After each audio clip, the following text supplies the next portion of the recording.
어떻게 하다 보니까 제가 총회에서 논문을 하나 발표하는 기회가 있었습니다.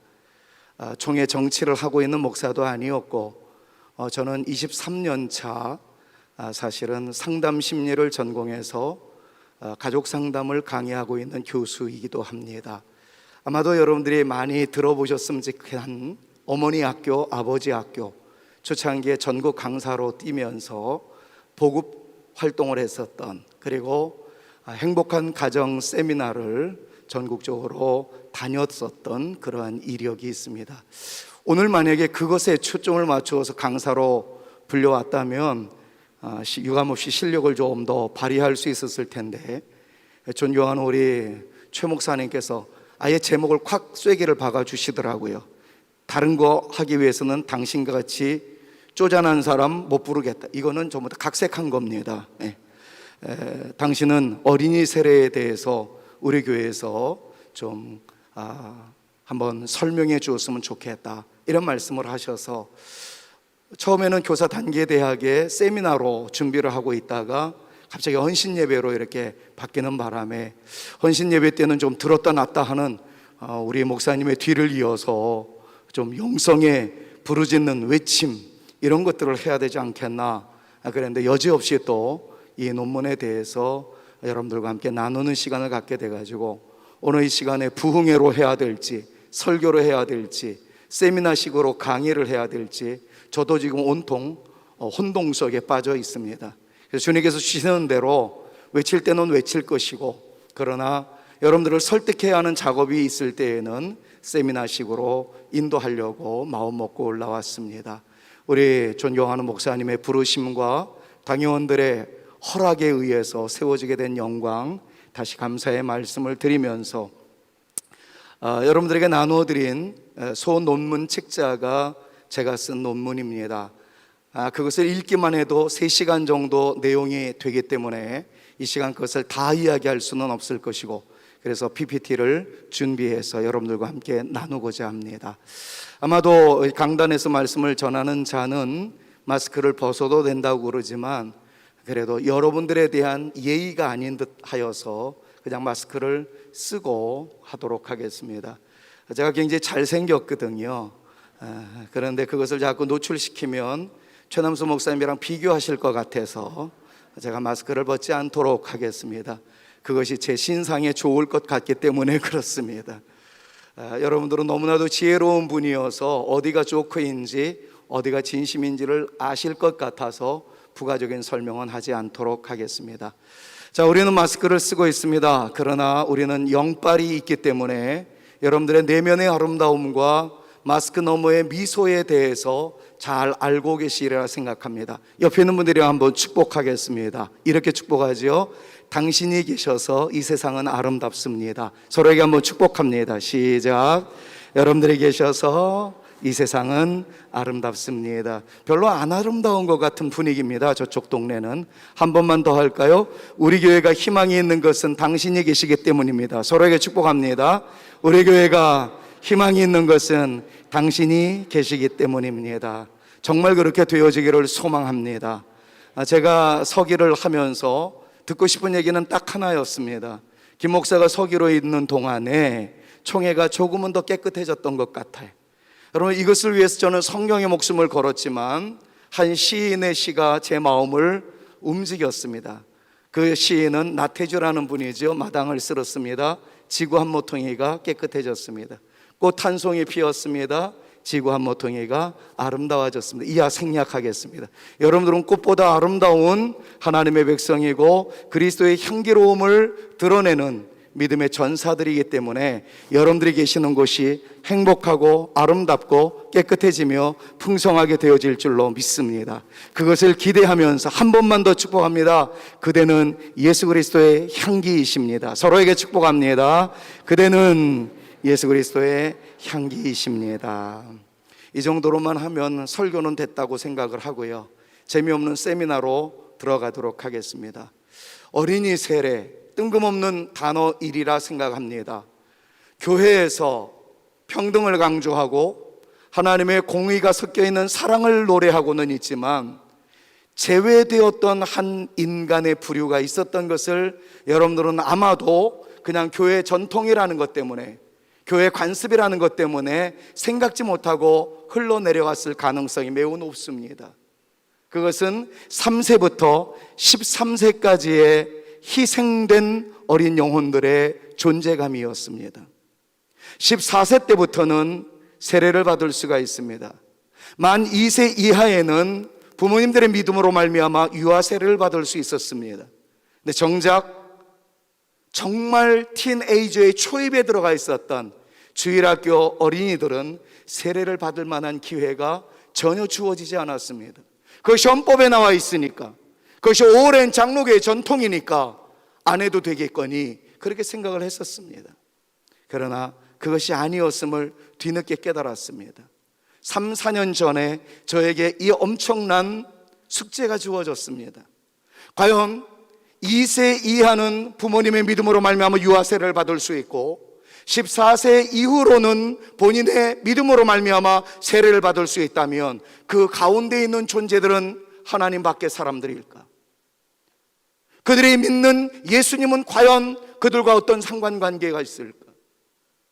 분명히 그들도 주일학교 예배를 드리고 예수님의 이름으로 기도를 하고 산에 올라가서 기도할 때 눈물을 흘리며 부르짖는 꼬맹이들의 아름다운 모습이 있었는데 그네들은 과연 예수님과 아무런 상관관계가 없단 말인가?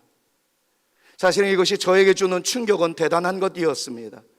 사실은 이 논문을 써내려가기까지 저에게는 슬픈 과거의 이야기가 있습니다. 저희 부모님이 4대째 예수님을 믿는 사람이었습니다. 황해도 소래교회가 저희 부모님의 고향 교회입니다. 제가 4대, 5대를 넘어가가지고 제 아들놈이 이제 5대, 6대를 이어가는 그런 상황입니다. 물론 그렇게 되었음에도 불구하고 별 볼 일 없는 목사로 남아있다는 것이 부모님에 대해서 참 죄송한 아들로서의 소박한 마음이기는 하지만 그래도 제 마음속에 불타는 거룩함이 있었습니다. 잠시 후에 그런 내용들을 말씀을 드리겠습니다마는 저는 7살 때 아버지에 의해서 한 번도 창경원에 끌려가 보지는 못했으나 삼각산 능력봉까지 끌려 올라가서 소나무 뿌리를 뽑았던 그런 산기도를 배웠던 추억이 있는 존재입니다. 저희 아버지가 돌아가시기 바로 전 저한테 이런 말씀을 남기셨어요.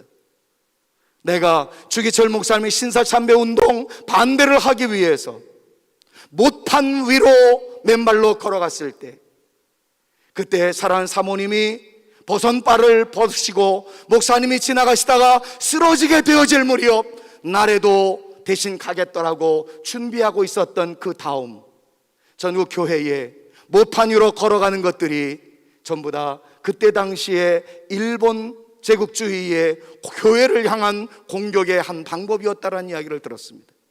근데 저희 아버지가 못판 위를 걸었었다는 거예요. 신사참배를 하지 아니하기 위해서 믿음의 선봉에 서서 청년 시절 예수 그리스도의 피 묻은 십자가 그 복음의 능력을 가슴에 품고 아름다운 믿음의 길을 이어나갔을 때 우리 아버지의 그 영성이 저에게 얼마나 불처럼 타올랐는지 모릅니다. 정말 외람된 말씀입니다만은 저는 초등학교 3학년 때 산기도를 하다가 방언을 받았어요. 하나님께서 얼마나 놀라운 능력을 주셨는지 손만 대면 병자들이 낫는 거예요. 초등학교 3학년짜리가. 그런데 저에게는 억울한 것이 하나 있었습니다. 제가 지금 이걸 간증하려고 말씀을 드리는 것이 아니라 이 억울함에 포커스가 있어서 말씀을 드린 거예요. 저희 부모님이, 저희 형님들은 물론이거니와 저희 작은아버지, 작은어머니 모든 분들이 다 유아 세례를 받으신 분들이었는데 저만 유아 세례를 받지 못했습니다. 이유는 저희 부모님이 나름대로의 소신이 있었던 거죠. 유아 세례를 형님들한테는 다 베풀었는데 저 막내 저 녀석만큼만은 본인의 신앙으로 세례를 받게끔 하고 싶다. 그리고 주님께서 세우신다면 주의 영광을 위해서 애쓰는 하나님의 사람으로 만들고 싶다. 태어나기 전부터 우리 부모님은 그렇게 작정을 하셨답니다. 태어났어요. 산기도 끌려갔습니다. 유아 세례를 받지 못했습니다. 14살 때 본인의 신앙으로 세례를 받기까지 저는 항상 외인 구단 같은 느낌이 들었었어요. 다들 자기네들끼리만 포도주 마시는데 나는 못 마셨어요. 맛있는 떡인지 아니면 무교병인지 알 수 없어서 맛은 모르지만 지네들은 죄송합니다 다 처먹는데 저만 못 처먹었어요. 왜 이런 불공평함이 있었을까? 그러나 그것이 제도라니까, 그것이 합동교단의 그동안의 관례라니까 그런 줄 알았습니다. 목사가 되고 난 다음에 열받았어요. 그래서 하나님께 정말 많이 기도하였습니다. 하나님, 부족한 종을 도구로 사용하여 주옵소서.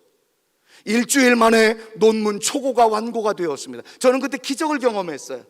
하나님께서 마구 써내려가게 하시는데 걷잡을 수 없는 진짜 하나님의 조명하심, 성령의 조명하심을 피부적으로 느낄 수 있었습니다. 그리고 이것을 총회에 발표하게 되었어요. 통과가 되었습니다.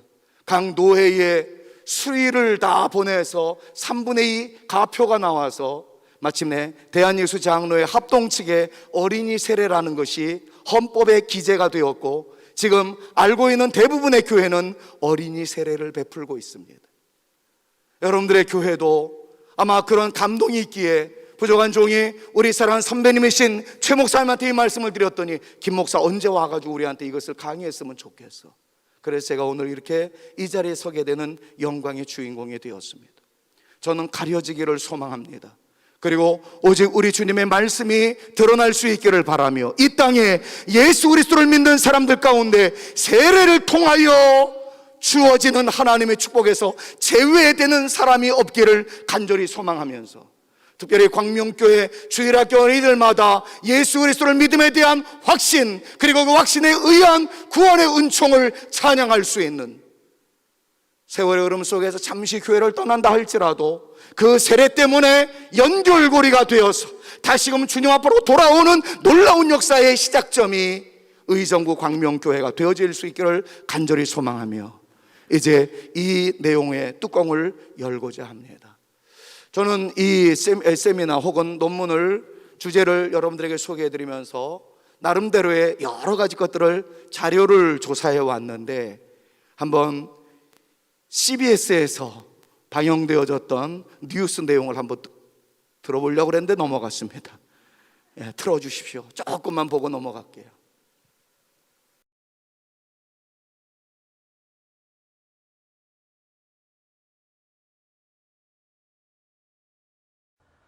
한국 교회의 미래를 생각하는 많은 이들은 다음 세대 부흥을 강조하는데요. 각 교회들이 교회학교 부흥을 위해 노력하는 동안 장로교 주요 교단에서는 정책적 지원 방안이 연구되고 있습니다. 바로 유아 세례와 유아 성찬에 관한 내용인데요. 어떤 논의가 진행되고 있는지 살펴봤습니다. 최경배 기자입니다. 하나님이 믿음의 가정에게 맡기신 소중한 생명에게 교회는 유아 세례를 베풉니다. 유아 세례를 통해 부모는 자녀를 믿음으로 키우겠다는 다짐을 하고, 자녀는 하나님의 무한한 은총을 기억하며 성장해 스스로 믿음을 고백하게 됩니다. 그런데 한국 교회의 대부분을 차지하는 장로교 주요 교단들은 유아 세례를 베푸는 기준이 엄격합니다. 예장 합동과 통합, 고신 측은 만 2세 이전까지만 유아 세례를 줄 수 있고, 만 2세를 지나 교회에 출석할 경우엔 만 14세가 지나야 세례를 받고 입교할 수 있습니다. 이 때문에 목회 현장에선 유아 세례를 받지 못한 어린이들에게도 세례를 줄 수 있도록 헌법을 개정하자는 목소리가 나오고 있습니다. 예장 합동총회는 목회자들의 요구를 받아들여 유아 세례 개정을 위한 연구 작업을 진행하고 있습니다. 만 3세에서 13세까지 세례 공백기가 있어서 세례 공백기를 없애고 우리 어린이 세례를 신설해가지고 우리 다음 세대를 철저하게 거기에 맞는 신앙을 지도하고 육성하는 게 다음 세대를 위한 우리 목회자의 준비가 아닌가. 합동총회 유아세례 개정 연구위원회는 유아 세례를 만 2세까지로 한정한 현행 헌법을 개정하는 것은 신학적으로나 교회사적으로 크게 문제될 것이 없다는 입장을 정했습니다. 연구위는 교단 내 의견 수렴 과정을 거쳐 개선 방안을 확정한 뒤 오는 9월 정기총회에 보고할 예정입니다. 비슷한 고민을 하고 있는 예장통합총회는 유아 봐도 될 것 같습니다. 뉴스 내용인데요. 어쨌든 우리 합동 측뿐만 아니라 통합 측까지도 이 어린이 세례에 대한 관심을 갖기 시작하였는데, 보통 그런 얘기를 많이 합니다. 합동 측은 통합 측에 항상 뒤처진다고요. 그런데 놀라운 사실은 어린이 세례를 우리 합동 측에서는 이미 통과가 되었는데, 통합 측에서는 지금 연구가 진행되어져 있고, 그리고 제 논문을 가져갔다는 거예요. 나는 이것 때문에 또 나름대로의 자부심과 긍지를 갖습니다. 그러나 한 가지는 또 엎어졌습니다. 통합 측은 유아 성찬을 진행하고 있습니다. 그러나 우리는 이제 향후 내년이나 후년도 정도 되어야 그것이 상정되어질 것 같은 안타까움은 있습니다. 자, 이런 것들을 전제로 해서 제가 논문을 쓰게 되었고, 논문을 발표한 결과 우리 대한예수 장로회 합동 측의 어린이 세례가 진행할 수 있게 되었다라는 것들을 배경으로 좀 말씀을 드리도록 하겠습니다. 자, 그러면은 우리가 이제 이 논문을 진행해 나감에 있어서 왜 어린이 세례가 가능하게 되었던가에 대한 배경 설명을 조금 더 드릴 필요성이 있다고 생각을 합니다. 그래서 선행 연구에 대해서 다음과 같은 것에 초점을 맞추었어요. 진중 세례가 과연 유효한가? 대부분 남성들은 잘 알 겁니다. 초코파이 얻어먹기 위해서 교회 갔다가 억지로 세례받은 사람들. 교회를 간다 그러면은 청소를 비롯한 모든 것들에서 제외될 수 있기 때문에 청소하기 싫어서, 노동하기 싫어서 교회 갔다가 세례받는 그런 사람들의 세례가 과연 진정성이 있을 것인가? 우리는 의구심을 품습니다마는 그럼에도 불구하고 군 세례의 놀라운 역사는 날마다 더해져 가고 있는 것들을 우리는 알고 있습니다. 또 한 가지, 정신지체, 정신적으로 여러 가지 연약함 속에서 육체의 나이는 40이지만 정신 연령은 7살에 미치지 못하는 사람들도 세례를 받는 문제에 있어서는 호의적입니다. 심지어는 뇌사자들도 가정의 요청에 의해서 본인의 신앙 고백을 확인하지 않았음에도 불구하고 세례를 베푸는 것에 대해서 우리는 관용을 베풀고 있습니다. 자, 그렇다면 어린이들에 대한 세례는 왜 제한되어야만 하겠습니까?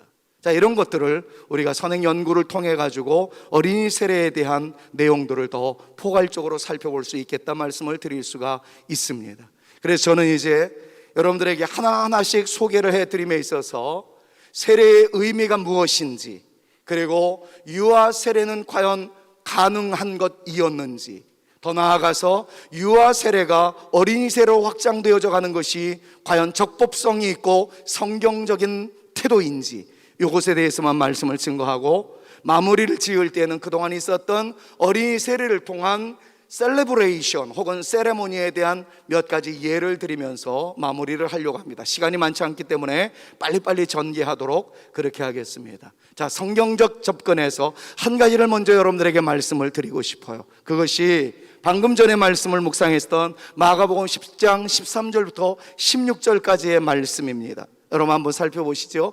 파란 글씨 같이 한번 크게 외쳐봅니다. 어린이가, 시작. 어린이가 내게 나오는 것을 금하지 말라. 자, 이 말씀 속에서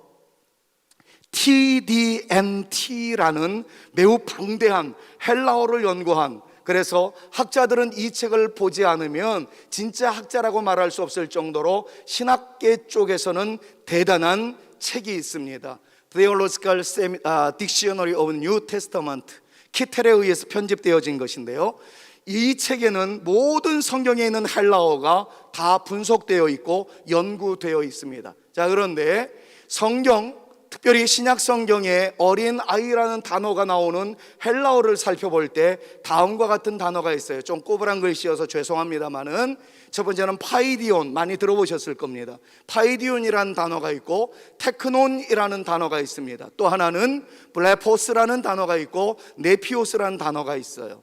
가운데만 좀 빈 공란으로 내버려뒀습니다만은 잠시 후에 글자가 떨어질 것이고요.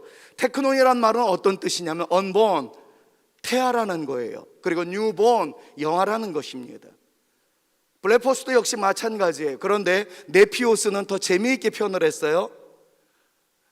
네라는 NE는 never 할 때의 그 never, NE와 똑같습니다. 그래서 영어로 살펴보면은 니게이션, 그래서 부정적인 접두어라는 것을 가르쳐주고 있고요. 에포스라는 말은 말하다예요. 그러니까 네피오스라는 말은 말을 하지 못하는 시기의 어린이들, 영아를 의미합니다. 자, 그런 상황에서 파이디온이라는 단어는 a young child, a little child, 앙팡, 불어죠, infant, 그리고 little one 이라고 명시되어 있는 것을 봅니다. 자, 지금 헬라어에서 제가 이것을 굉장히 많이 강조하는 이유는 딱 한 가지입니다. 성경에서 어린아이가 내게 나오는 것을 금하지 말라 하셨을 때 주님께서는 네피오스를 쓰지 않으셨어요. 블레포스라는 단어를 사용하지 않았습니다. 그리고 이미 말씀드렸던 대로 테크논이라는 단어를 쓰지 않으셨어요. 성경을 보면은 전부 다 파이디온이라는 단어를 쓰셨습니다. 예수님께서 언급하신 어린아이는 태아나 영아만 의미하는 것이 아니라 little one, 꼬맹이들을 다 이야기하는 것이다라는 사실을 부정해서는 안 된다는 것부터 여러분들에게 말씀을 드리겠습니다. 자, 그렇다면 2세 이하에 있는 아이들에게만 세례를 베풀어야 된다는 성경적 근거는 어디에 있을까요? Not at all, 전혀 없어요. 자, 그것들을 이제 계속해서 추적해 들어가 보도록 하겠습니다. 자, 세례의 의미가 뭐죠? 여러분들 최 목사님으로부터 너무나도 많은 말씀들을 너무 많이 또 들으셨기 때문에 제가 이런 부분들은 생략하고 넘어가겠습니다. 기독교 강요라고 하는 Institute of the Christian Religion이라는 존 칼빈이 쓴 기독교 강요에 보면은 세례에 대해서 다음과 같이 소개하고 있는 것을 봅니다. 첫 번째가 뭐죠?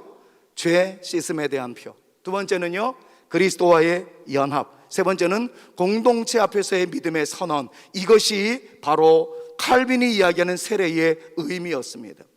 죄 씻음에 대한 표는 뭐예요? 그리스도 안에서 죽고 새로워진다는 것의 아름다운 신앙 고백.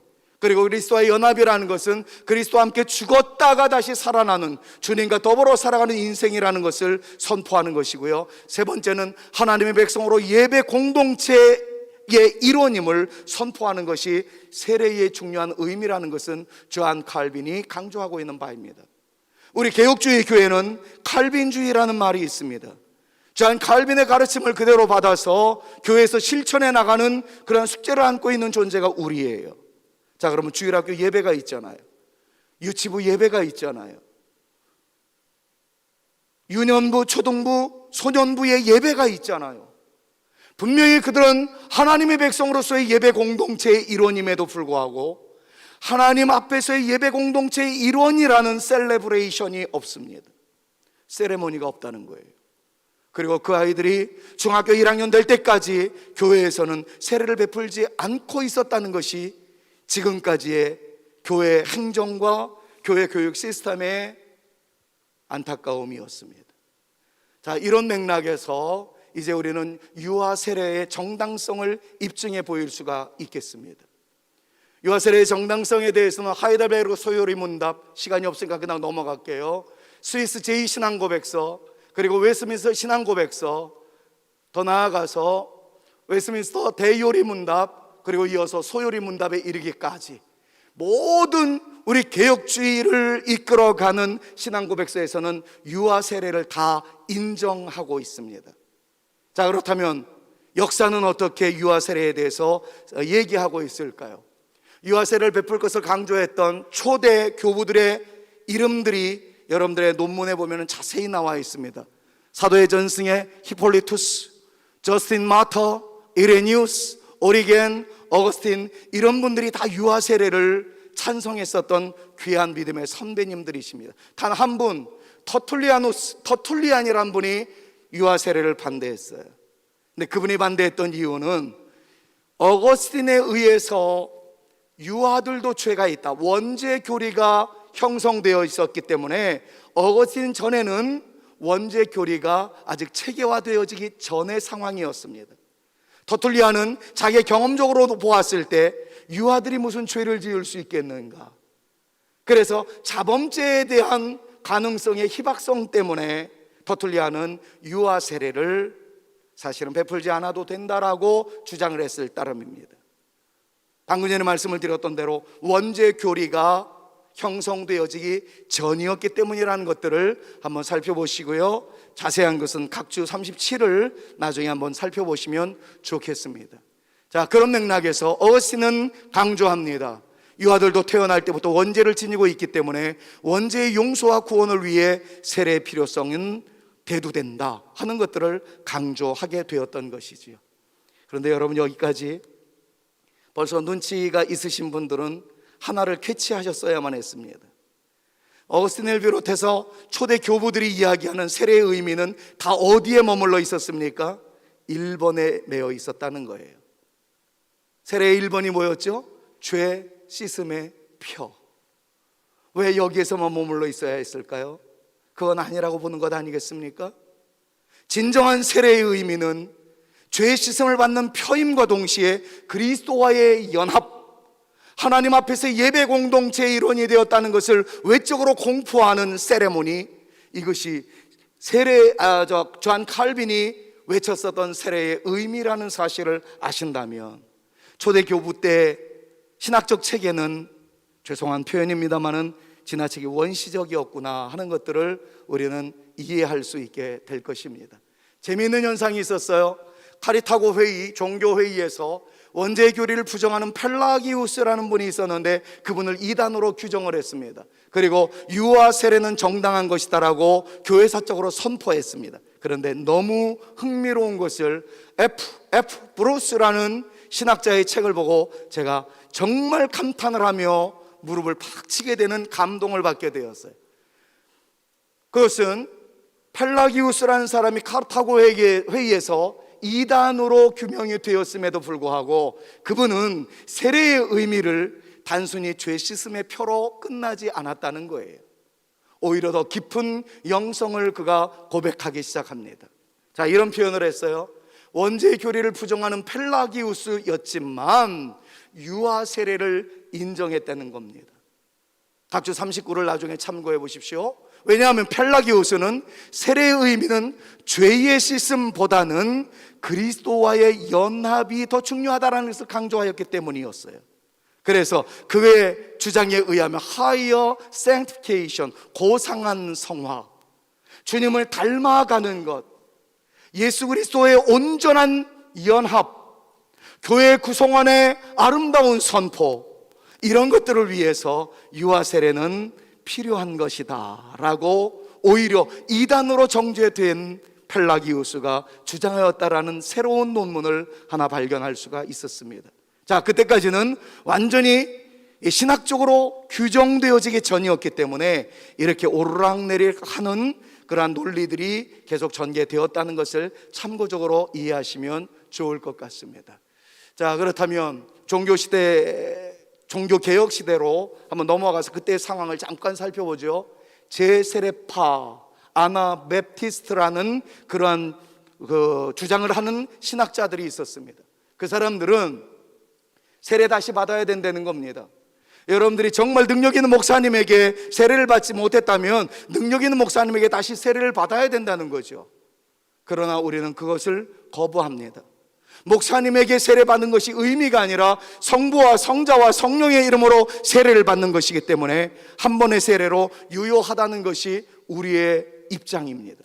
자, 그런데 제세례파들은 다음에 몇 가지 말씀을 통해서 믿어라, 그 다음에 사람의 마음으로 믿어 의에 이르고 입으로 시인하여 구원에 이르게 된다. 그러니까 세례를 받을 수 있는 자격은 내가 진정한 믿음이 있는지, 적극적인 신앙의 고백이 있는지를 확인한 사람들에게만 세례를 베풀어야 된다라는 일면 나름대로의 타당성이 있는 이야기를 전개하고 있습니다. 그러나 이에 대하여 마틴 루터는 다음과 같이 선포를 합니다. 유아들은 다른 사람들의 신앙에 도움을 받을 수 있고 또한 그리스도 자신이 아이들 안에서 말씀과 행위를 통하여 신앙을 일으키기 때문에 적극적이고 긍정적인 신앙 고백이 유아들에게 나오지 않는다 할지라도 하나님은 부모들의 믿음에 근거하여 그 믿음의 울타리에 자리 잡고 있는 자녀들을 택하시며 구원하실 은혜와 능력의 주이시다, 이거를 선포하면서 유아 세례의 정통성을 주장하게 되는 것을 보게 됩니다. 자, 이것에 대해서 찌빙글리 그리고 존 칼빈 이런 분들은 다 할례 의식을 통하여 언약의 백성이라는 것에 근거하여 유아 세례의 정통성을 계속 주장하고 있는 것들을 봅니다. 여기에서 칼뱅이 이야기한, 존 칼빈이 이야기한 몇 가지 내용을 주목해 주셨으면 좋겠어요. 유아들도 이미 하나님의 언약의 일원이라는 사실이었습니다. 더 중요한 것은 Christ invited and blessed little, 그리스도께서는 아이들을 invited, 초청하셨고, 그리고 blessed 하셨다, 축복하셨다. 그렇기 때문에 we should not exclude, 우리는 제외를 시켜서는 안 된다. 누구를요? them, 아이들을. 누구로부터? 무엇으로부터? 저 뒤에 보시면 of baptism, 세례의 benefit과 sign, 세례의 축복과 세례의 유익과 그리고 세례의 상징적 내용들에 대해서 exclude 시키면 안 된다, 제외시켜서는 안 된다 하는 것들을 기독교 강요에서 엄청나게 많이 강조하고 있는 것을 제가 확인할 수가 있었습니다. 자, 이런 맥락에서 현대에 와가지고는 어떤 유아 세례에 대한 도전이 있었는지를 간단하게 점검하면서 또다시 역사적으로 한 번 더 고찰해 보도록 하겠습니다. 현대에 있어서 유아 세례에 대한 도전이 있었습니다. 칼 바르트라는 신정통주의자의 외침이었습니다. 그분이 가장 많이 강조했었던 말, 다른 내용들은 다 생략해도 좋고요, 유아는 능동적 참여자가 될 수 없으므로 유아 세례는 매우 위험한 것이다라고 이야기를 합니다. 여러분들도 이해는 하실 거예요. 이 아이가 정말 예수님을 믿는가 어떻게 확인할 수가 있습니까? 그 아이들은 말을 못합니다. 네피오스라고 그랬어요. 말을 못하는 아이예요. 그런데 어떻게 그 속마음을 이해할 수 있단 말입니까? 그러니까 유아 세례를 베풀어서는 안 된다라고 강조를 합니다. 이에 대한 우리가 그렇게 좋아하는 개혁주의자들의 물꼬를 텄던, 마침내 칼빈도 나오겠습니다마는 오스카 쿨만이라는 분과 조아킴 예레미야스라는 학자들에 의하여 보면은 이런 말이 나와요. 요거를 꼭 기억해 두셨으면 좋겠습니다. Formula of Family, 가족 공식이라는 겁니다. 신학적으로 매우 중요한 단어예요. 가족의 열속과 연대감을 표현하는 것으로, 구약에서 받아들인 것으로 보았는데, 가족을 대표하는 아버지의 회심은 바로 온 가족의 구성원을 의미하는 것이며, 가족 세례에는 분명히 유아도 포함된다라는 주장이 바로 가족 공식이라는 신학적 카테고리 안에 있는 중요한 내용입니다. 자, 또 넘어가 볼게요. 자, 그러면 개혁주의 관점에서는 누구보다도 우리는 칼뱅에게 집중할 수밖에 없습니다. 그는 가족 공식에 이어서 오히려 더 중요한 선언을 기독교 강요에서 하고 있는 것을 봅니다. 그것이 믿음의 법칙이라는 거예요. Rule of faith. 자, 만약에 유아 세례에 대해 행하라는 기사가 없기에 시행되어서는 안 된다는 논리가 옳다면, 사도시대의 여자들이 주의 성찬에 참여했다는 기사가 없으므로 주의 성찬에서 여자들은 제외되어야 할 것이다라는 역공격을 하기 시작합니다. 그때 당시에 죄송합니다, 여인들과 아이들은 사람의 헤아리는 수에 들어가지도 못하던 상황이었던 것을 우리 너무나도 잘 알고 있지 않습니까?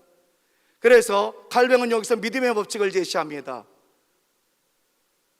그러나 우리는 여기서 믿음의 법칙으로 만족한다라는 내용을 강조하면서, 성찬에 여자들이 참여했다는 말은 없지만 거기엔 분명 여자들도 있었을 것이고 유아들도 있었을 것이다. 그렇다면 세례에서도 제외되어서는 안 된다 하는 것이 믿음의 법칙이라는 것을 기독교 강요에서 우리는 확인할 수가 있습니다. 자, 또다시 이런 공격을 받게 됩니다. 유아들은 설교를 이해하지 못하기 때문에 세례를 베풀어서는 안 된다. 유아들은 회개하거나 믿을 능력이 없기 때문에 세례를 베풀어서는 안 된다. 아나베프티스트들, 제세례파의 이론에서 나오는 내용입니다. 여기에 칼뱅의 답변을 주목해 보십시오. 저는 이 내용을 읽고 난 다음에 춤을 췄어요. 그리고 하나님께 감사했습니다.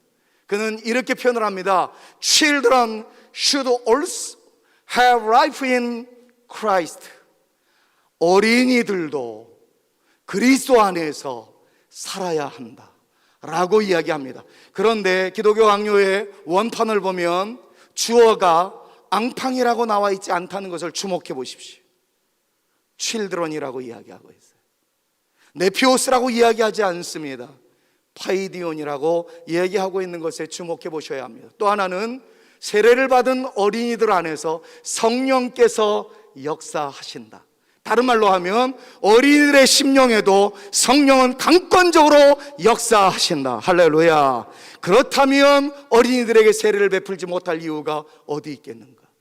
그것을 이론신학자, 조직신학자라고 네임화되어져 있는 칼빈이 오히려 성령신학자와 같이 우리에게 성령의 강력한 역사를 시사하는 메시지로 기독교 강요를 장식하고 있다는 것의 의미를 발견해 볼 수가 있을 것 같습니다. 자, 여기에서 방금 전에 말씀드렸던 내용이기 때문에 주어가 앙팡, 영아, 유아 그렇게 말하고 있지 않고 children이라고 이야기했던 것에 대해서 굉장히 많은 내용을 소개해 드렸습니다만 논문을 참조하시면 좋을 것 같아요.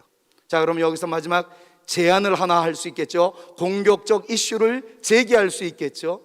조한 칼빈도 앙팡이라고 이야기를 하지 않고 children이라고 이야기를 했는데 왜 우리 교단의 헌법은 만 2세 이하에게만 유아 세례를 베풀도록 명시화하였을까 하는 것들에 대해서 고민을 하셔야 합니다. 자, 지금까지의 간단한 브리핑으로 유아 세례에 대해서는 더 이상 논할 가치가 없다라는 것, 더 이상 이야기하지 않아도 충분하다라는 것 인지하셨을 겁니다.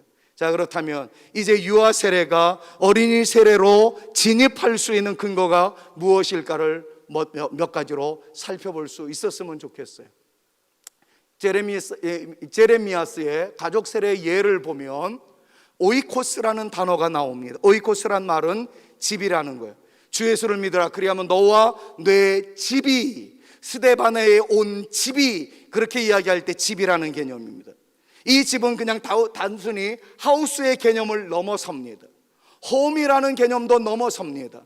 오이코스라는 말은 이미 각주 76번을 여러분들이 나중에 참고해 보십시오. 그 안에는 짐승들까지도 포함되어 있다는 것에 초점을 맞출 수가 있습니다. 그 집에 들어온 유하는 객들도 포함되어 있습니다. 친척들도 포함되어 있습니다. 사도행전 10장에 나오는 누구죠? 백부장? 생각나세요? 코넬리우스. 예, 그 사람도 그와 더불어 온 가정이 다 세례를 받았다라는 말씀이 있어요. 가로 열고 2살에서 13세 제외라는 내용이 성경에 나오지 않았다라는 겁니다.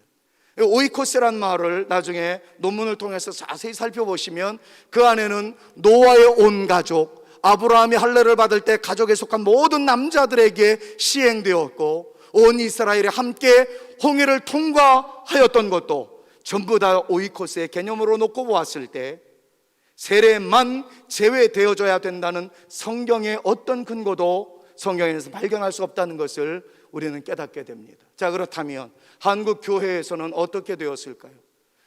유아세례를 행할 때에 정말 만 2세 아이들에게만 유아세례를 베풀었을까요? 그렇지 않다라는 겁니다. 이것 때문에 참 많은 시간이 소비되었으나 소비되어진 것이 허비로 끝나지 않고 저희의 큰 기쁨을 주었다는 것이 감사할 따름입니다.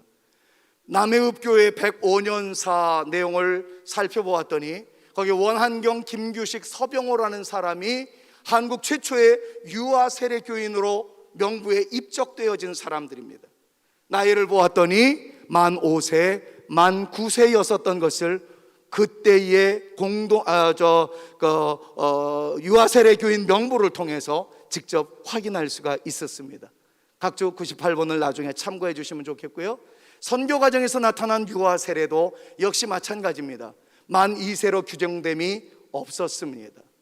더 나아가서 대한예수 장로의 초량교회 유아 세례 교인 명부를 살펴보았더니 유아 세례 교인이 남아 14명, 여아 8명이었는데 1살 때부터 13세까지 전부 다 세례를 받게 되었음을 초량교회 목사가 김대훈 목사, 제 입학 동기이자 저의 절친입니다. 확인할 수 있었습니다. 그러니까 그때 당시만 해도 한국 교회는 유아 세례를 만 2세 이하로 규정한 일이 없었던 것을 발견할 수가 있습니다. 자, 시간이 없으니까 그 외에 과관리언 교수 찰스 알렌 클락이라는 우리 그 한국 교회의 선교사님이 뭐 목사 집법이라는 그런 책에서 어떤 내용이 나느냐 여러 가지 내용들이 있었는데 그런 것들은 다 좀 생략하도록 하죠. 그런데 여기서 하나만 좀 보시면 유아세례 교인의 나이에 대해서 저 오른쪽에 보시면 해당 연령이 6, 7세로 제한되어 있고 유아세례는 5세까지, 어린 세례는 15세로 제한되어 있다는 내용은 발견되어지나 이유가 그 밑에 있습니다.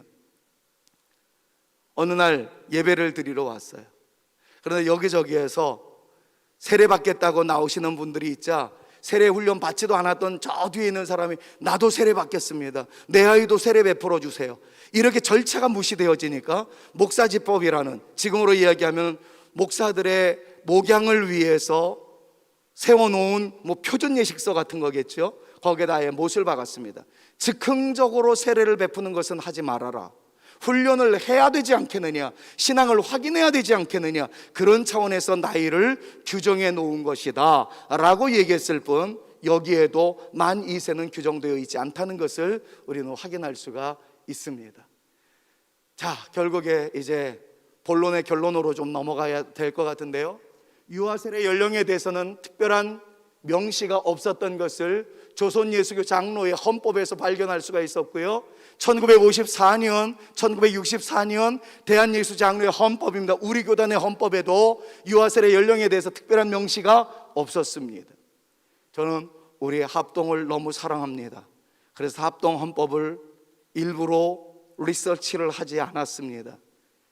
왜냐하면 그것을 몇 해 헌법에 누가 했다 그러면 우리 존경하는 어르신들의 함자가 거론되어질 수밖에 없기 때문에, 그래서 제가 꾀도리이기 때문에 통합측 헌법을 주로 인용하였습니다. 이럴 때는 웃어주셔야 되는데 빨리 끝내라는 사인밖에 없는 것 같아가지고 민망하기 그지없으나 그냥 배짱으로 넘어가겠습니다. 저는 우리 선배님들을 너무 존경하기 때문에. 그러나 통합측 헌법과 합동측 헌법은 거의 비슷하게 진행되고 있다는 것을 전제해 주셨으면 좋겠어요. 자, 한번 보십시다. 대한예수교 장로의 통합측 헌법을 보면 1968년, 그렇게 기나긴 세월은 아니지 않습니까? 오래전 전통이 아니지 않습니까? 자, 그때에는 만 4세 미만으로 연령 규제를 하는 최초의 법안이 통합측에서 발효가 됐어요. 그리고 만 4세 미만으로 명시한 최초의 헌법이 1971년, 최근의 일이라는 거였어요. 자, 더 나아가서 제82회 총회 1997년도에 만 2세로 개정이 청원되었고요, 만 2세로 규정되어진 것은 84회 총회 1999년 만 2세로 개정 시행을 공포하였고요, 2000년 4월 20일 개정 2판 2세에 만 2세로 수정 반영된 헌법이 세상에 드러났을 뿐입니다. 지금 몇 년도죠? 2021년. 21년밖에 안 됐다는 거예요. 그런데 그것이 오랜 전통인 양 우리는 그저 그 물결에 편승해서 지금까지 만 2세 이하에게만 유아세례를 베풀었지 그 외에 소외된 계층이 있었다는 것을 헤아리지조차 못하고 있었다는 것, 이것이 제가 쓴 논문의 가장 큰 이슈라고 생각을 합니다. 자, 합동은 비슷하다 이렇게 보시면 돼요. 합동욕은 하지 맙시다. 그래서 총회에서 여러 차례 헌의가 올라오고 그랬습니다만은 다 무시됐고 각하가 됐고 기각이 되었습니다. 그러다가 마침내 101회 총회 시 수원노회장 박정수 씨의 헌의에 의해서 위원이 송종환 대선배님과 저 그리고 몇 사람이 위원으로 위촉되어서 아까 CBS 뉴스에 나왔던 송종환 목사님이 대표로 인터뷰를 하였고 제가 논문을 쓰게 되었다는 거죠. 사실은 별 볼 일 없는 목사였었는데 이 논문을 총회석상에서 발표를 하고 이것이 관철되어지고 난 이후에 제가 저는 어디서 먹던 개벽다구야 몰라, 뭐 총신에서도 강의하고 성결대학교 대학원에서 박사원에서 강의하고 있는 목사란다, 요것이 이제 알려지면서 제가 작년에 부서기에 당선이 되었고 올해 서기로 일하게 되었습니다. 그러니까 저는 정치부터 시작해서 이 엄청난 일을 이루었던 것이 아니고 하나님께서 변방에 있는 부족한 목사를 통해서 이것을 이루게 하셨고 그 다음에 총회에서 일하게 하신 하나님의 놀라운 은혜의 대상자가 되었다 하는 것을 개인의 신앙 고백적인 차원에서, 간증의 차원에서 말씀을 드릴 수가 있을 것 같습니다. 그래서 저는 이 어린이 세례를 발표한 것이 얼마나 큰 축복이었는지, 그러다 보니까 제가 이 영광스러운 광명교회까지 서게 되는 축복을 누린 것 아니었겠습니까? 여러분들은 정말 반응을 안 해주시기로 작정하셨군요. 네. 제가 세미나만 하면 다 좋을 것 같아서 나름 지금 소리를 높이고 그랬는데 두 분이 좋으셔서 지금 제가 마음에 상처를 받을까 말까 지금 그러는데, 나중에 먼 훗날 그냥 좀 열변을 토할 수 있는 기회를 주시면 그때 와서는 더 잘할게요. 오늘은 컨셉 자체가 세미나니까 그냥 그렇게 이해를 해주시면 좋겠습니다. 외국의 사례 잠깐 볼게요. 외국에 있는 모든 개혁주의 교회가 다 어린이 세례를 시행하고 있다는 것에 각주 145번을 나중에 참고해 주시면 좋겠습니다. 미국 장로교회 PCUSA 헌법을 보면 유아세례 연령 명시가 없습니다. 유아세례와 더불어 어린이 세례라고 명시하고 있는 것을 152번 각주를 참조해 주셨으면 좋겠어요. 그리고 예배 모범에도 역시 밑에 잘렸는데요, Baptism of Infant and Children, 유아 세례와 어린이 세례가 동시에 나오고 있다는 것, 이것으로 인해서 우리 대한육장로회 합동 측 헌법에도 유아 세례와 어린이 세례가 병행하여 나오고 있다는 것 참고하시면 좋을 것 같습니다. 이제 좀 넘어가고요, 시간이 없으니까요. 성경적 이유에 의한 어린이 세례의 필요성만 간단하게 정리하고 마치도록 할게요. 바울에 의해서 세례를 받은 한 가정에 등장을 합니다. 루디아와 그의 집입니다. 아까도 오이코스라는 말을 사용했었는데 역시 이 키텔 사전에서도 TDNT에서도 이것을 많이 강조하고 있어요. 자, 분홍 글씨를 보면 오이코스는 함께 사는 사람은 물론 그곳에서 만남을 이루는 사람들을 다 포함한다라고 설명을 합니다. 스데바나의 집, 빌레몬의 집, 고넬료의 집, 루디아의 집, 빌립보 간수의 집, 회당장 그리스도보의 집, 오네시보로의 집 등을 예로 듭니다. 이어서 그 집은 아내, 아이들, 종 및 관계를 가지고 살고 있는 모든 사람들을 포함하고 있다는 것을 TDNT에서 명확하게 설명하고 있다는 것에 주목해 주시면 정말 감사하겠습니다. 조아킴 제레미야스의 해석 생략하도록 할게요. 자, 이제 결론을 좀 맺어가 보도록 하겠습니다. 굉장히 중요한 이슈를 제기하겠습니다. 문화적, 목회적 이유에서 어린이 세례가 왜 필요한지를 간단하게 말씀드릴게요. 골드만이라는 분의 이야기를 우리는 주목하지 아니할 수 없습니다. 심리학자이자 교육심리학자를 병행하고 있는 이분 때문에 아마도 만 2세 이하와 14세 이상의 청소년들에게만 세례를 베푸는 것으로 규정이 되어진 듯 보입니다. 통합 측 헌법에 참여했었던 분들의 논문을 제가 다 리서치를 했어요. 그랬더니 골드만 얘기가 주를 이루었습니다. 골드만 얘기는 어떤 얘기입니까? 12세 전후 이후에만 종교적 이해가 가능하지, 그러니까 신의 존재라든가 하나님의 말씀이라든가 이런 것들은 12세가 지나고 난 다음에나 가능하지, 그 아래에 있는 아이들에게는, 빨간 글씨예요, 인지적으로 미성숙한 아이들이기 때문에 그 아이들에게는 종교적 이해의 가르침은 불가능하다, 뭐 이런 것들을 이야기합니다. 그래서 만 14세 이상으로만 세례를 베푸는 것으로 규정이 되어 있는 듯 보입니다. 제가 상담심리학자입니다. 이분의 책을 너무 많이 읽었어요. 어쩌면 옳다고 볼 수 있습니다. 그러나 저는 제 안에 성령님의 역사, 성령님의 불꽃을 튀겨주시는 놀라운 그분의 은총, 그 신비로운 역사를 저는 믿습니다. 그렇다면 골드만의 이 이야기를 칼빈의 얘기에 의해서 우리는 반대를 천명할 수 있을 것 같습니다. 다시 한번 강조해 봅니다. 어린이들 안에도 크게 한번 읽습니다. 시작. 어린이들 안에서도 성령께서는 역사하신다. 할렐루야. 정말 그렇습니다. 부끄러운 얘기입니다만은 여기 이제 영상 2개가 좀 뜨는데 안 보여드려도 될 것 같기는 합니다. 왜냐하면 제 이야기이기 때문에 그래요. 서두에 그런 말씀을 드렸죠. 저는 부모님에 의해서 창경원에 한 번도 놀러 가본 적이 없었습니다. 그런데 산기도는 죄송합니다, 우라지게만이 끌려갔습니다. 제가 말하는 우라지게는 우아하고 아름답게 준말임을 기억해 주십시오.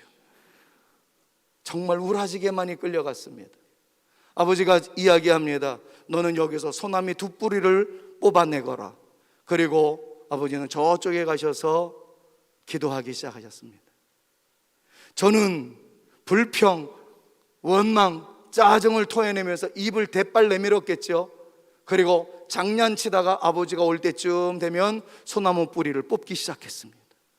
아버지가 오셔서 이야기합니다. 왜 애꿎은 소나무 뿌리를 뽑고 있냐? 아버지가 그러셨잖아요. 소나무 뿌리 뽑으라고요. 저는 그것이 그 정도로 간절히 기도하라는 의미인지 그때는 몰랐었습니다. 그냥 소나무 뿌리 뽑기 위해서 능력봉까지 따라갔을 따름이었습니다.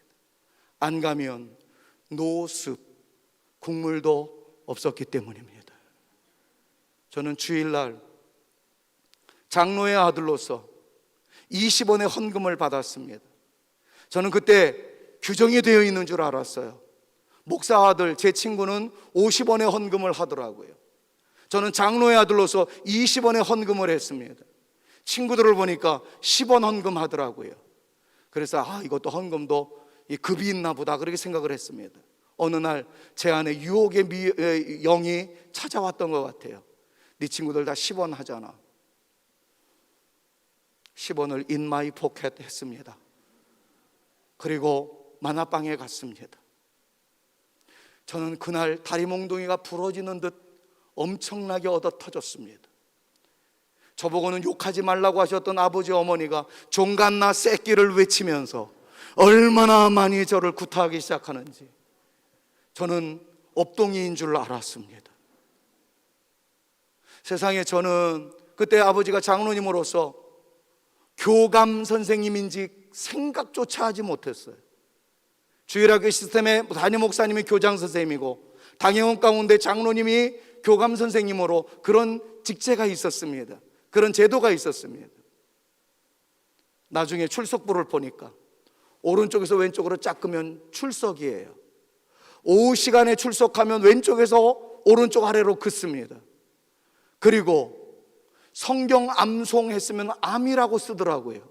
그리고 그 맨 밑에다가 숫자를 기록해 놓는다는 사실을 저는 몰랐어요. 분명히 아버지는 교감으로서 제가 잘하고 있나 출석부를 살펴보니까 20원을 주셨는데 10이라고 쓰여져 있는 것을 보고 제가 들통이 났습니다. 저는 그렇게 컸습니다. 저는 지금도 주일날 공부를 하지 않습니다. 저는 주일날 지금도 매식을 하지 않습니다. 그래야 천국에 가기 때문이 아닙니다. 우리 부모님한테 그런 신앙을 물려받았기 때문에 그래요. 그렇게 살다 보니까 그게 편해집디다. 얼마나 할렐루야입니까? 시험 당일날도 주일날 땡 소리가 나야 공부를 했어요. 얼마나 좋은 날인지 모르겠어요. 공부를 합법적으로 안 해도 되는 날이니까 말이죠. 그게 개혁주의냐 아니면 문자주의로 흐르는 근본주의냐 그런 거 따질 필요가 없었습니다. 저는 그렇게 믿음을 배웠습니다. 그러던 어느 날 강력하게 성령의 임재를 받고 난 다음에 저는 정말 물불을 가리지 않는 인생이 되었어요. 그때 나이가 산기도를 배웠던 것은 7살 때였고 성령의 깊은 체험을 했을 때가 초등학교 3학년 때이었습니다. 저는 믿습니다. 저의 개인적인 고백을 통해서도 물론 그렇거니와 제가 주일학교 어린이 설교를 정말 잘했어요. 믿어주시는 분이 아무도 안 계시는군요. 제가 지금은 등치가 이랬지만 전도사 때는 그래도 굉장히 날렵했습니다. 아까 나와서 율동하시는 선생님들보다 더 잘했습니다. 나오시던 우리 교육 목사님 딱 나올 때부터가 애들 톤으로 쫙 말씀하시는데 속으로 그랬습니다. 나보다 못하네. 조크입니다. 목사님, 실망하지 마십시오. 저도 나름 열심히 할 수 있었는데, 그렇게 하면서 주일학교 어린이들의 해맑은 눈동자, 그 너머에 빛나는 영성이 있다는 사실을 저는 누구보다도 잘 알고 있습니다. 왜냐하면 제가 그것을 체험했기 때문이에요. 그런데 그 아이들이 죄 씻음의 표인 그리스도와 연합되어 있다는 놀라운 축복과 나는 하나님의 백성입니다 라고 선포하는 일에 제외되어지는 것, 이게 하나님의 기쁨이겠습니까? 저는 골드만의 저 외침을 반대합니다.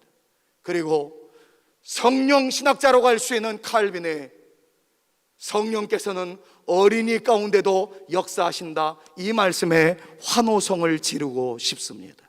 자, 그렇다면 이제 결론을 맺어가면서, 이거 그냥 시간 없으니까 넘어갈게요. 저희 아버님은 장로님인데, 이거 좀 넘겨주세요. 교회를, 네 교회를 세우셨어요. 강원도 오지에 가서 맨 땅에 헤딩하면서, 그리고 자립이 되어지면 돈 한 푼 받지 않고 또 다른 목사님 땅 모셔다 놓고 또 무교회 지역으로 가셔서 맨 땅에 헤딩하면서 교회를 지으셨어요. 그 덕분에 저는 초등학교 3학년 때부터 이 집에서 3개월, 저 집에서 2개월 거렁뱅이 짓 하면서 생존을 위해서 몸부림칠 수밖에 없었습니다. 한마디로 말하면 저희 부모님은 하나님의 영광스러운 나라를 위해서 애쓰는 존재였지만 제 입장에서는 버림받은 아이였어요. 나중에 이것 때문에 얼마나 부모님을 원망했는지 몰라요. 그러다가 총신대학에 가서 공부를 하고 신학대원에서 공부를 하고 연세대학교에 가서 상담을 공부하면서 마침내 미국 플로 시올로지컬 세미나리에 가서 박사과정을 공부하면서 우리 부모님의 손에 잡혀 있었던 제가 우리 주님의 손으로 이양되던 시기가 바로 그때였던 것을 환상을 통해서 볼 수가 있었어요. 우리 부모님이 나를 버린 게 아니었구나. 그때 내 손은 주님께 이양되었던 시기였구나. 난 그걸 알고 우리 부모님과 더불어 울면서 하나님을 찬양하는 시간을 가졌었습니다. 제 마음속에는 아버지의 그 마음이 여전히 도사리고 있어요. 제가 우리 교회까지 10교회를 건립을 했습니다. 우리 성산교회 자그마한 교회지만 해외에다 9교회를 세우고, 이제 마지막에는 제가 황해도에 가서 마지막으로 교회를 세우고 그곳에서 목회를 해보는 것이 저의 남은 소망입니다. 이 거룩한 꿈이 우리 아버지로부터 어렸을 때 심겨졌던 신앙이라는 사실을 저는 자신 있게 여러분들에게 말씀드릴 수가 있을 것 같습니다. 왜냐하면 성령은 어린이들에게도 동일하게 역사하기 때문입니다. 자, 그런 맥락에서 이제 이 부분만 설명하면은 어린이 세례의 가능성에 대해서 문을 완전히 열 수 있을 것 같습니다. 지적장애자, 장애인들에게도 세례를 베풀 수 있는가? 총신대학교의 최홍석 교수를 비롯한 정승원 교수의 논문들을 살펴보면 바르트의 견해에 대해서 완전히 쐐기를 박습니다. 바르트는 아까도 얘기했죠. 자발적으로 자기 믿음의 고백을 하며 능동적 참여자가 되어야 하기 때문에 장애인들에게 세례를 주어서는 안 된다라고 주장하는데, 최홍석 교수와 정승원 교수는 조한 머레이의 인간론에 근거해서 그들에게도 하나님은 역사하신다 라고 주장하여 장애인들에게 향한 세례의 문을 완전히 열어놓은 것을 보게 됩니다. 그럼 아까도 말씀을 드렸죠. 힌트를 드렸습니다. 육체는 40대인데 정신연령은 7세, 8세, 9세에 머물러 있는 어르신들이 있으세요. 그분들한테는 세례를 베풀고 그분들도 능동적 참여는 하지 못하는데 그들에게는 세례를 베풀면서 분명한 영성이 있고 신앙 고백이 있고 예배에 참여가 있는 주일학교 어린이들에게는 왜 세례를 주지 말아야 된다는 말입니까? 오히려 역차별 아니겠습니까? 더 나아가서 선교적 이유에 대한 타당성을 이야기하며 주일학교가 급감하고 있습니다. 아까 장로님께서도 기도하실 때에 이것 때문에 많이 안타까워하시는 내용들을 들을 수가 있었습니다. 독일 교회에서 전체적으로 세례받는 숫자가 감소하고 있는 이유가 여러 가지 것들이 있는데, 부모의 이혼이나 한쪽 부모만 기독교인의 경우 자녀에게 세례를 주는 비율이 줄어들기 때문에 기독교의 인구가 감소된다라는 독일에서 나온 논문을 제가 확보할 수 있었고 확인할 수 있었습니다. 자, 이런 맥락에서 독일 교회에서는 새로운 붐을 일으켰어요. 유아 세례는 2세부터 15세 미만까지 늦은 세례, 성인 세례지요. 15세 이후부터 성인 세례를 받게 함으로써 나이에 따라 구분하기는 하지만 나이와 상관없이 언제든지 세례를 줄 수 있다라는 문을 열어놓은 예가 독일뿐만 아니라 미국에도 얼마든지 있다는 것을 기억하셔야 합니다. 아까 제가 선행연구에서 미리 소개해드렸던 대로 이제 마무리하던 시점에서 진중 세례를 통한 유아 세례의 어린이 세례의 정당성을 이야기하고 싶습니다. 남성들은 대부분 다 알지만 초코파이 하나 얻어먹기 때문에 교회 가서 세례 받는 분들이 참 많습니다. 군목들과 군 스님들 사이에 팽팽한 실랭이가 일어난다고 그래요. 나는 오늘 교회 간다. 왜? 오늘 초코파이 3개 준댄다. 나는 다음 주에는 절에 갈 거야. 왜? 거기는 피자 준다고 그러더라. 그럼 이것이 교회 가는 타당한 이유가 되어지고 절에 가는 타당한 이유가 되어지는 그러한 시대를 살아가고 있습니다. 그런데 군에서 세례를 받았다는 분들의 다음에 고백을 들어보면 이런 이야기가 굉장히 많습니다. 아마 우리 최남수 목사님께서는 더 많았으리라 생각을 합니다. 저는 자그마한 교회를 목회하고 있지만 그럼에도 불구하고 많은 경험을 했던 것이, 저 군에서 세례를 받았습니다. 받았던 이유는 초코파이 하나 얻어먹기 위해서 교회 갔다가 세례를 받았습니다. 그 이후로는 교회에 다니지 않았습니다. 그러다가 제 사업에 위기에 찬바람이 불게 되었을 때, 고난의 언덕을 넘어가게 되었을 때, 그때 들었었던, 초코파이 얻어먹은 채로 들었었던 그때의 예수님이 생각났습니다.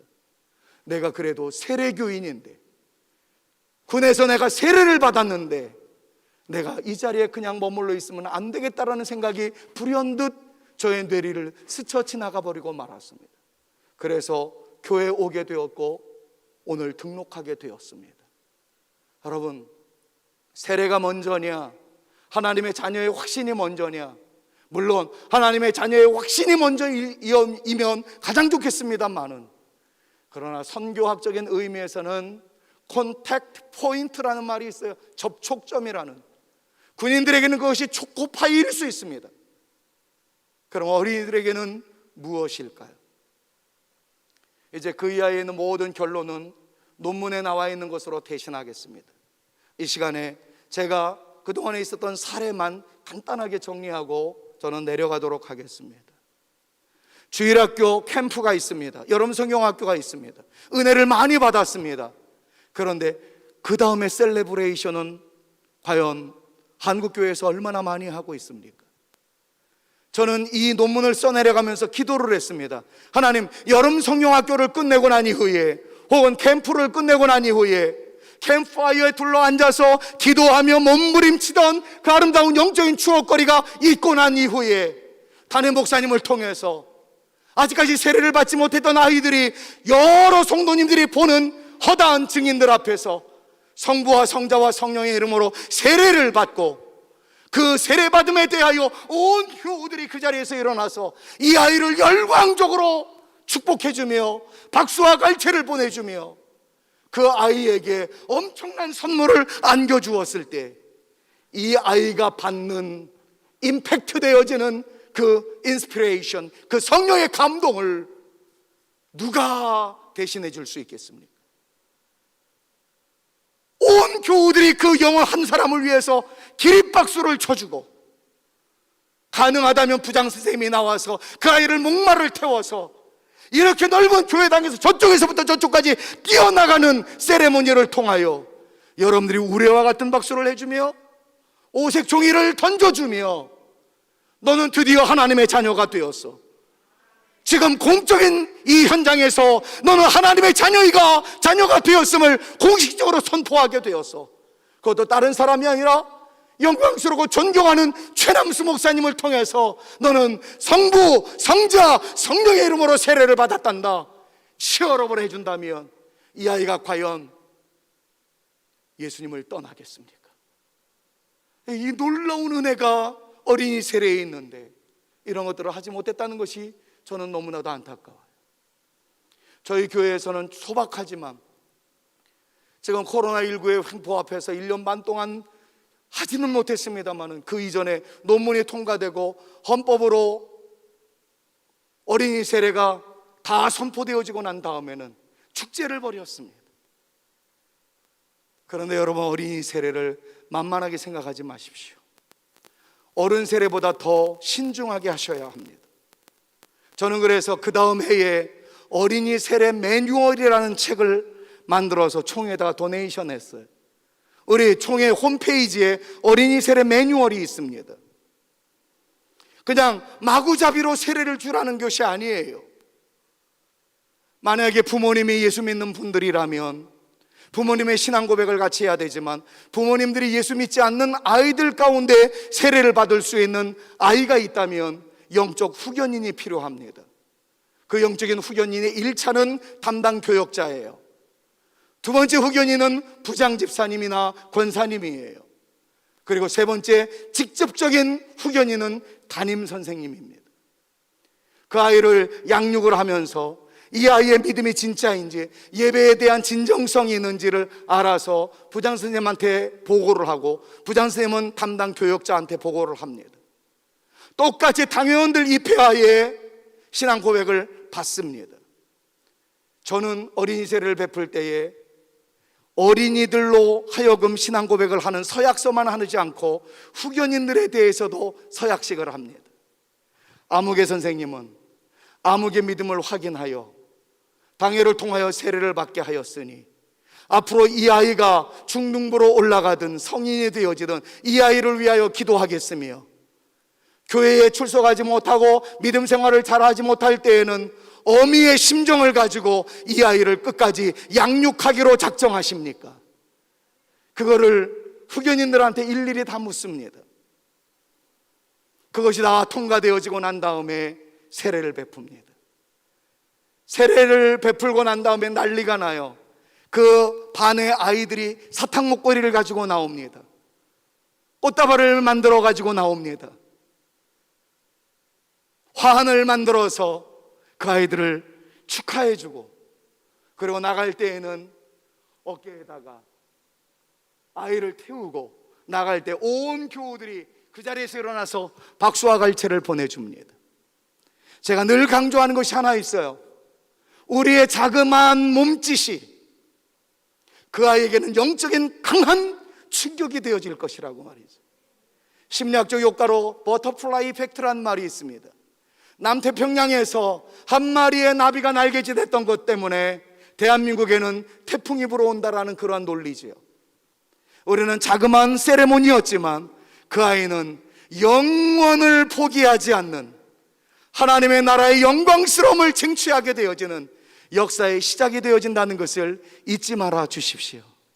저는 만약에 이렇게 넓은 공간이 있다면 정말 멋있는 세레모니를 할 수 있을 것 같아요. 대구에 반야월 교회가 있습니다. 그 교회는 어린이 세례를 베풀고 난 다음에 할아버지가 목마를 태우고 축복을 해주는 세레모니를 했다는 거예요. 그거를 하고 싶어가지고 막 견딜 수 없어서 우는 시샘꾼들이 여기저기서 터져 나왔다는 거죠.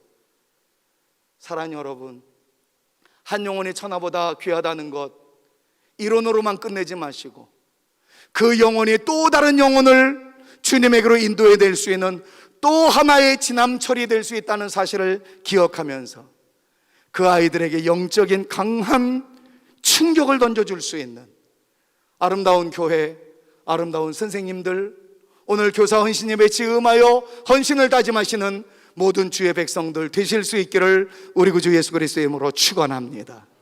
한 영혼이 세상을 구합니다. 한 사람을 구하는 것이 세계를 구하는 것이다라는 신들러 리스트의 마지막 반지에 쓰여 있었던 탈무드의 외침을 우리가 한번 이럴 때 인용했으면 좋겠어요. 어린이 세례로 말미암아 하나님의 백성이 되어진 그 영혼이 세계를 구할 수 있습니다. Save one, save world. 한 사람을 구하는 것이 세계를 구하는 것이다. 이런 역사의 거룩한 꿈을 마음속에 간직하고 부디 저의 소박한 외침이 남아 여러분들이 도전이 되셨다면 이번에 여름 행사를 마치고 아이들과 함께 뒹구르며 기도하고 난 이후에 담임 목사님의 영적인 권위에 근거한 축복과 더불어 예수님도 어린아이들을 인바이티드 하셨고 브레스드 하셨던 것처럼